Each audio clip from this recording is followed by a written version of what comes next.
Hello, my name is Win and welcome to my channel. First of all, just a few little things before we start. There are going to be 2 bonus videos this week because I don't want to interrupt my schedule, and I'm going to see a friend at the end of the week. I am filming one video today, well now, and then another one this evening. So I upload one today, one tomorrow, and then I'm going to do a video with my friend. So there's going to be 2 business bonus videos. Things are going to be the same in terms of the schedule. You're just going to get more videos this week. My hair is wet because I just got out of the shower and I like to let it air dry. Today we do have a video with cooking content, but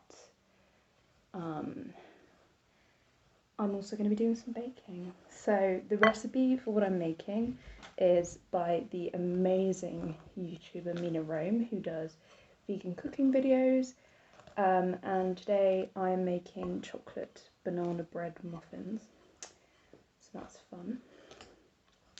In here at the moment, I will link the recipe below, but we've got some spelt flour, butter, and sugar. So it's kind of like a spelt shortbread at the moment. And we are also going to do bananas and the rest of the dry ingredients. Today I'm going to be talking about CGI cooking, as featured in the Star Wars prequel Rogue One. I have seen Rogue One, so I've seen the CGI in the context of the film.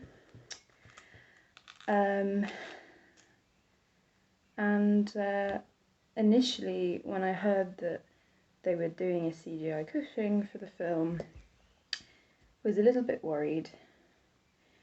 I am probably one of the last people to diss CGI because because of the fact that I like and appreciate older films, I can witness and appreciate the significance of the kind of progression when it comes to like film special effects. In fact, one of my unpopular horror opinions is that my favourite Alien film is the 3rd one.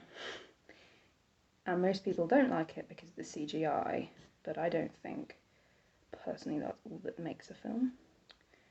And, you know, we had to start somewhere. I think it's different if you watch a film made in this day and age. And the CGI is still banned, because I suppose we have higher standards now, and I think that's why sometimes watching older films, younger people perhaps find it harder to get into them because they expect everything to be at a very high standard. But as I said, we had to start somewhere. When I first heard that they were doing a little Cushing cameo for the prequel, which is set before Episode 4, A New Hope, which is the first film in the original trilogy. Just gonna grab a bowl.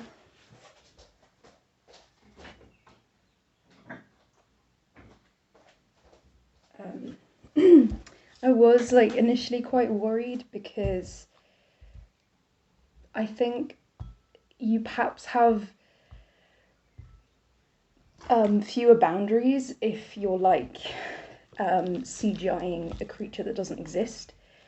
But when you're doing a human being, particularly a genuine human being who used to exist, you've not only got to ensure that that person actually looks like a person so you don't freak people out, you are also arguably doing a disservice to the fans of that person if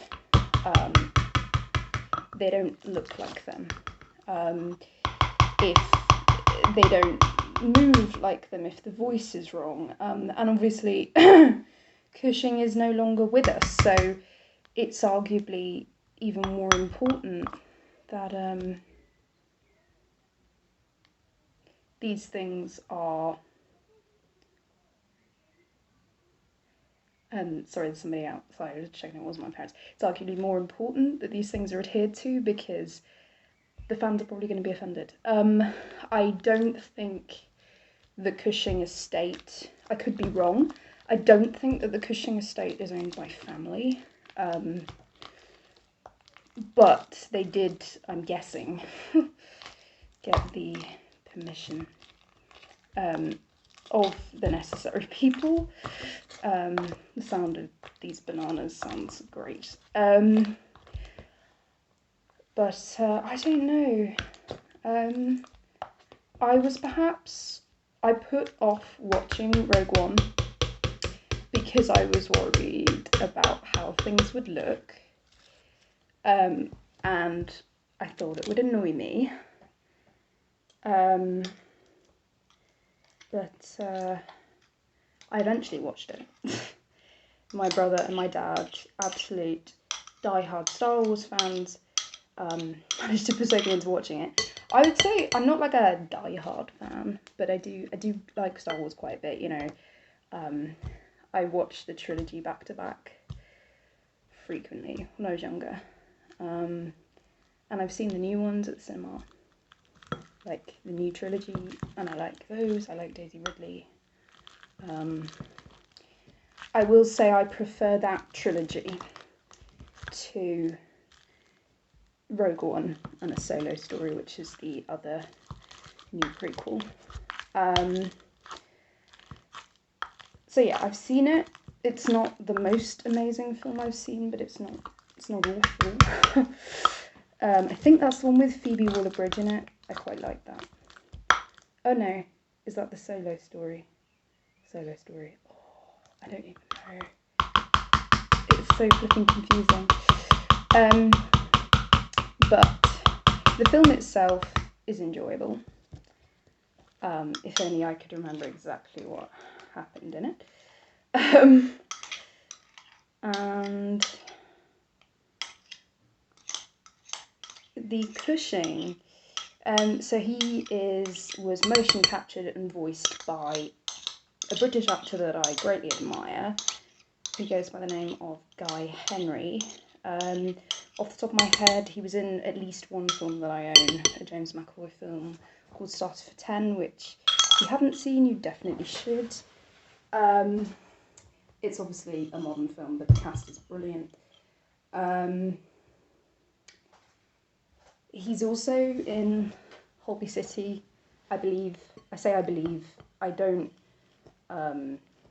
watch soap operas really, but my mum does, so occasionally I see things over her shoulder. Can I just say, this smells so good. I think it's interesting. I didn't plan on doing something to do with banana bread for this video, but I know a lot of people during lockdown make banana bread. This is, to be honest, basically banana bread, but like a banana shortbread, I suppose. I'm just gonna wash my hands.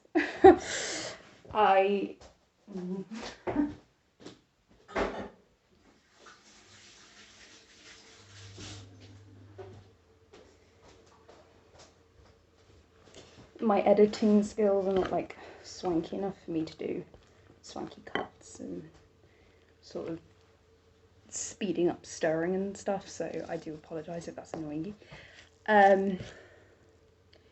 So next I've got to put in the dry ingredients. Guy Henry, actor I respect, as I said, and yeah, he does sound quite a bit like him.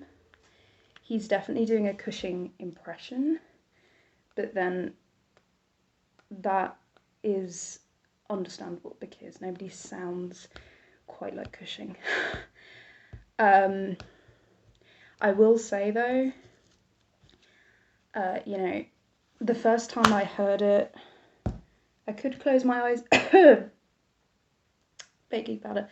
I could close my eyes for a second and think, oh yeah, that's Peter Cushing, but there's something slightly off about it. I know that that's because it isn't Peter Cushing, and one can't expect them to have worked out how to like bring people back from the dead or reveal that they actually recorded some extra scenes with him before he died. But yeah, the voice is not that bad. He did do quite a good job. I think the real issue is the CGI, because I think you can tell it's CGI. My dad and my brother love it. I don't know if it's because I am a massive Cushing fan, that I kind of came in with certain perceptions about how I was going to feel. You know, I know that if you've watched my channel for long enough, you'll know that my dad loves Cushing too, and that's where my love for these films came from. But yeah, I remember I was listening to an episode of Evil Genius with Russell Kane, which is a podcast on BBC Sound, where they rate a historical figure as evil or genius. And they did an episode on Darth Vader, which I will link in the description. I remember that one of the guests on that episode, was Ramesh Ranganathan, and they were talking about the CGI Cushing and the fact that there's like a scene at the end where they like have a close-up on his face, almost as if to say, look at what we've done, we're awesome. And yeah, maybe there is an element of that. There's just something, I've said before, I have no issue with like porcelain dolls. Films about robots, yeah, fine. But there are just some things that I think hit too close to the sort of uncanny valley nerve for me. It's just little things that freak me out. There's something just uncomfortable about it. I think, to be perfectly honest, whilst, as I said, he did a very good job on the voice, I would say that I wouldn't call Guy Henry like an obvious choice. So, sorry, just getting a 2.5 tablespoons of cocoa. Don't want to put too many in. I've got half tablespoons because the tablespoon is gone. So that's fun. People have pointed out that somebody like Ralph Fiennes, from a sort of profile angle, looks like a young Cushing. And I think if I were to cast somebody in like a Cushing biopic, not that I need one of those, I think that would be very hard to do well. And I would be naturally quite scared. I think somebody like Ralph Fiennes would be my choice. And that is only because he's got the look. I think I've mentioned before that Cushing had quite aquiline, so like pointed, angular, evil-like features. And Guy Henry has certainly got a distinctive face. But I just think Ralph Fiennes has a very Cushing look about him. I don't think unless it's not immediately obvious already, I would say that I'm not like blown away by Guy Henry's performance. I suppose in the context of the story, it was necessary. And obviously they can't like say that, oh, he died, because it's a prequel. And to cast somebody else would it be an insult to Cushing's memory? I suppose it's a character that he's very much known for playing. I don't think he would be offended. himself, but I think it's more, I think it's a fan thing. I think, to be honest, I probably would have been quite offended had they cast somebody else and they'd been just really bad. Nobody could play a Cushing role better, I'm sorry. I mean, you know, he went on the set of, I've forgotten what it's called, but he went on the set, is it the Horror of Frankenstein? He went on the set of the slightly more innuendo-filled, slightly more played for laughs, Frankenstein film with Ralph Bates and I think David Prowse as well. So that's another Star Wars link there, unless I'm very much mistaken. Even though he wasn't in that film, as far as I'm aware, because obviously it was somebody completely different playing Frankenstein. But, you know, he went on the set. Oh, was it? No, it wasn't. No, sorry. Sorry, ignore me. It was when he was talking, it was on the set of Curse of Frankenstein, which Cushing was in, obviously, the first of Hammer's Gothic horrors, the first time that he played Frankenstein. And he, you know, just completely waxed lyrical in the loveliest of ways about Melvin Hayes, I believe his name was, so the guy that played the younger him. There wasn't like a sense of kind of superiority, it was just like a kind of a legendary television actor at that point passing on, not the mantle, but some tips and just appreciating his work. So that's nice, we like that. But I don't think Cushing would have been offended, but as I said, I think it was a fan thing.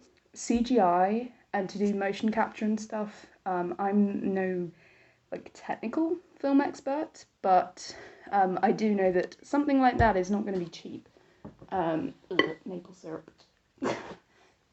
Something like that is not going to be cheap, and so it's not as if it was just a money-making scheme. I mean, I suppose in the long run, the whole thing, it adds to the whole of the money-making scheme. But in itself, choosing to do motion capture and CGI, it is not... That's like... I don't think it was a selfish decision. There are certain kind of film series that I have chosen to boycott on the basis that I see them as a cash-in. I used to think that the new prequels were like that, but having seen them, I personally believe that they are still trying to keep the wants and the feelings of the fans in mind. Of course, I'm perfectly aware that some people might disagree with me when I say that, but that's what I believe. I know that my dad and my brother, who are much bigger Star Wars fans than I am, would almost certainly say that. I don't know though whether they prefer the original prequels, so the ones with Liam Neeson, Ewan McGregor, Hayden Christensen, and what's her face? Natalie Portman. I don't know, but I'm just gonna have to wash the spoon. I apologise.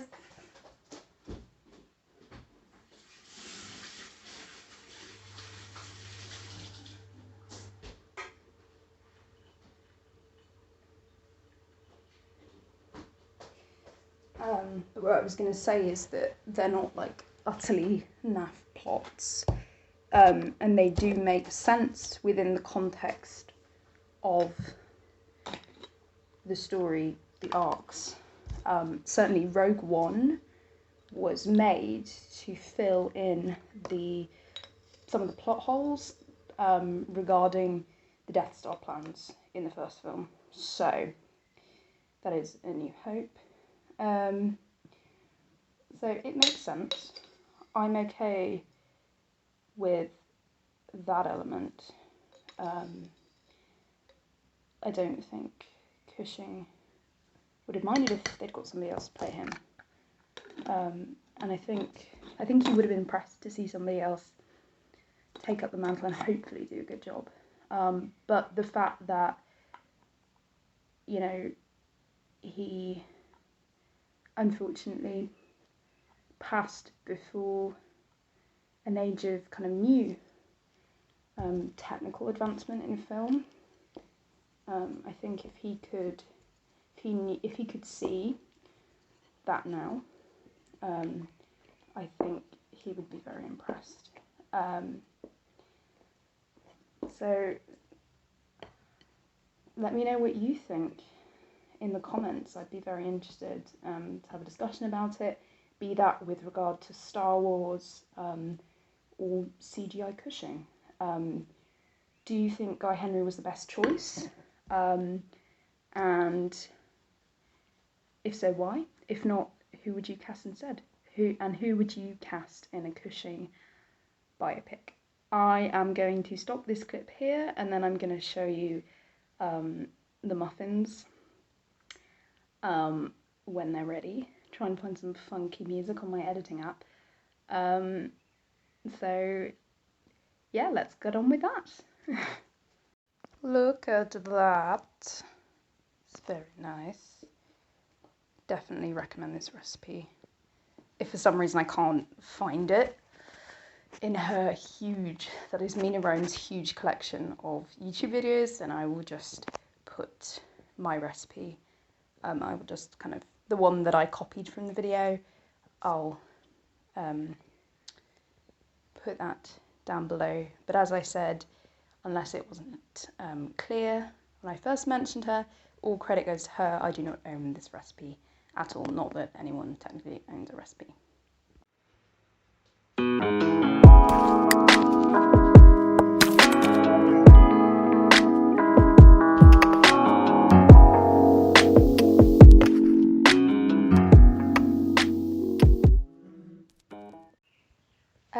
I just wanted to say thank you so much for watching, and have a lovely rest of your week until I see you last. Take care. Bye.